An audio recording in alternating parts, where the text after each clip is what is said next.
अमरावतीमध्ये खासदार जनसंपर्क कार्यालयाचा वाद पेटला। युवक काँग्रेस आणि महिला काँग्रेसने अमरावती जिल्हाधिकारी कार्यालयावर जाऊन आंदोलन केलं। बळवंत वानखेडेंना कार्यालय देण्याची मागणी करण्यात आली आणि 20 दिवसांनंतरही ताबा न दिल्यामुळे हे आंदोलन केलं जातंय। ही दृश्य आहेत अमरावतीतल्या जिल्हाधिकारी कार्यालयाच्या परिसरातली। तिथे खासदार जनसंपर्क कार्यालयाचा वाद पेटला आणि युवक काँग्रेस आणि महिला काँग्रेसने अमरावती जिल्हाधिकारी कार्यालयावर जाऊन आंदोलन केलं।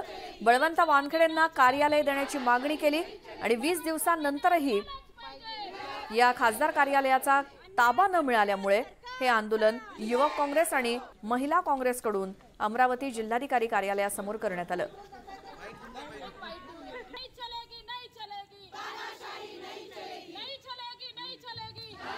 आमचे जे खासदार आहेत, जे खरे खासदार आहेत, जे राखीव होते, जे निवडून आले आहेत, ते त्यांना न्याय मिळालाच पाहिजे। त्यांना ऑफिस देण्यात आलं नाही। जवळपास 15 दिवस होऊन गेले। आम्ही त्यांना ॲप्लिकेशन पण दिलं होतं, त्यांना सांगितलं पण होतं।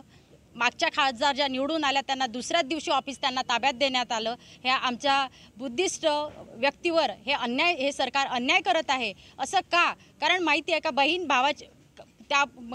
भावाच्या नात्याबद्दल पण बोलल्या गेलं। बहीण भावाची पाठराखण ही करणारच आहे, भाऊ बहिणीची पाठराखण करणारच आहे। हे नेतृत्व आमच्या माननीय यशोमतीताई यांनी हाती घेतलं होतं आणि शेवटपर्यंत हे त्या भावाची पाठराखण करणार आहे। मागे रवी राणा बोलले होते की ते चपला उचलतील। चपला का उचलतील? बहीण भावाची सेवा करणं काही वाईट नाही आहे।